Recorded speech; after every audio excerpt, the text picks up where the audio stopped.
Apakah kalian sadar kita sedang dipaksa menerima kenyataan pahit? Bahkan untuk sekedar mengisi bensin, rakyat harus tunduk pada aturan yang semakin aneh-aneh. Beberapa hari terakhir, publik digegerkan oleh kabar bahwa pengendara motor atau mobil yang menunggak pajak dilarang membeli BBM.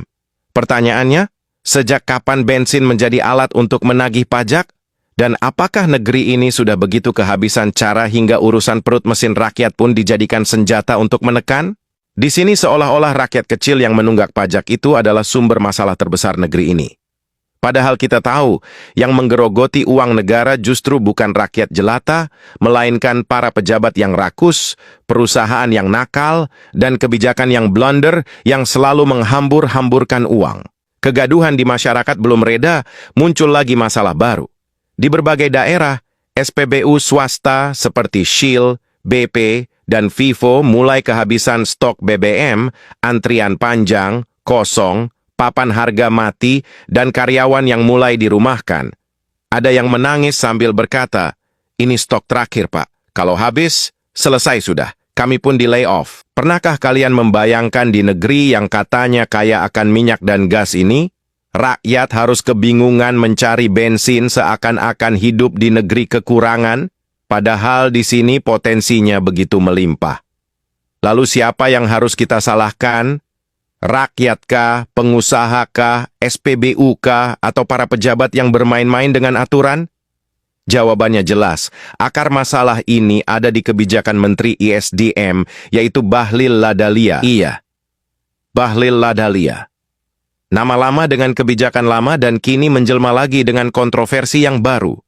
Ia menunjukkan bahwa SPBU swasta tidak boleh lagi bebas impor BBM, semuanya harus lewat Pertamina. Alasannya langkah ini resmi untuk sinkronisasi dan kolaborasi, tapi para pakar menyebutnya terang-terangan, yaitu blunder besar. Pengamat energi dari UGM Fahmi Radi sudah mengingatkan, SPBU asing seperti Shell, BP, dan Vivo dulu mau investasi di Indonesia karena diberi kebebasan bebas menentukan sumber impor, bebas mencari harga paling murah, dan bebas bersaing lewat kualitas. Kini dengan aturan satu pintu, mereka harus membeli BBM dari Pertamina dengan harga dan syarat yang ditentukan oleh Pertamina. Artinya di sini margin usaha mereka dipotong, peluang efisiensi dihapus, dan resiko kerugian ditanggung sendiri. Dan ketika kerugian datang, apa yang akan terjadi? SPBU akan tutup, pergi, hengkang, serta PHK massal. Dan jika itu yang terjadi, pasar BBM kita akan dimonopoli lagi oleh Pertamina. Pertanyaan berikutnya, apakah Pertamina bisa dipercaya menjaga kualitas, harga, dan transparansi? Coba kita ingat selama ini, walaupun kita membeli BBM secara cash, tidak ngutang, karena memang tidak bisa diutang. Tapi yang terjadi Pertamina katanya terus merugi.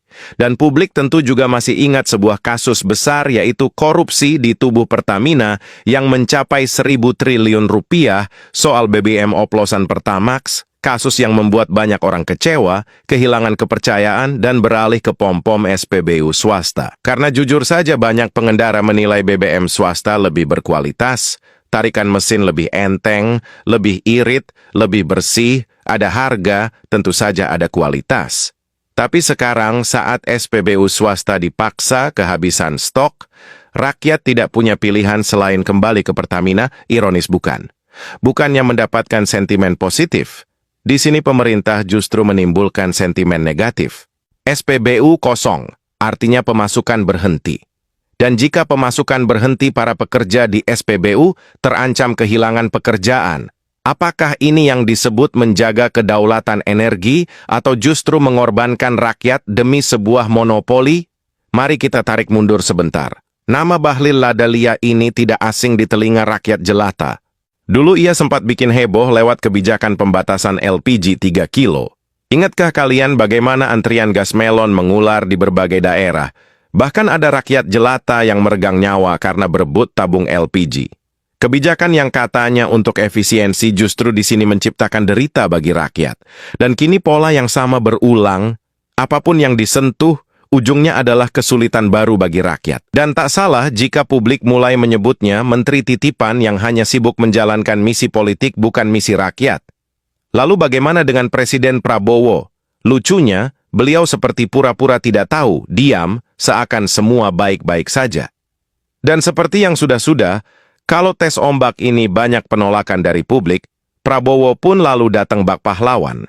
Dan nggak mungkinlah Prabowo tidak tahu, padahal masalahnya sudah di depan mata. Rakyat sulit mengisi bensin, para pekerja pom bensin terancam PHK, dan kepercayaan publik yang mulai runtuh.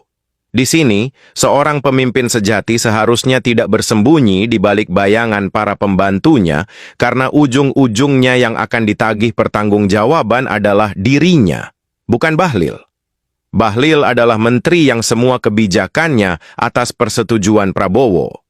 Coba mari kita jujur, negeri ini tidak miskin sumber daya alam, tapi miskin keberanian untuk berpihak pada rakyat jelata. Ketika SPBU swasta datang, mereka membawa investasi, lapangan kerja, dan pilihan kualitas bagi masyarakat, tapi dengan kebijakan yang ngawur, mereka pun dipaksa tersingkir. Kita dipaksa kembali pada satu pilihan, yaitu Pertamina, seakan-akan rakyat tidak berhak memilih, hanya boleh menerima. Dan yang paling ironis, semua ini dibungkus dengan narasi-narasi yang manis, demi kedaulatan energi, demi sinergi, demi kebersamaan. Tapi kenyataannya, yang berkuasa semakin kuat, dan rakyat pun semakin terpojok. Disinilah kita terus bertanya, apakah benar negeri ini dijalankan untuk kepentingan rakyat, atau hanya untuk kepentingan segelintir orang yang mengatur aturan sesuka hatinya? Karena kalau terus begini, kita bisa melihat masa depan yang suram. SPBU swasta tutup, pekerja menganggur, dan rakyat pun tak punya pilihan.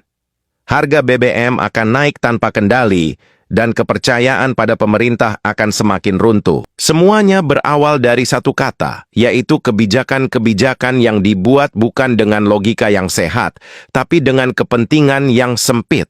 Dan pada akhirnya pertanyaan besar itu muncul lagi, sampai kapan Red harus menanggung akibat dari kebijakan yang salah arah ini? Dan sampai kapan kita rela membayar mahal untuk kesalahan yang bukan kita buat?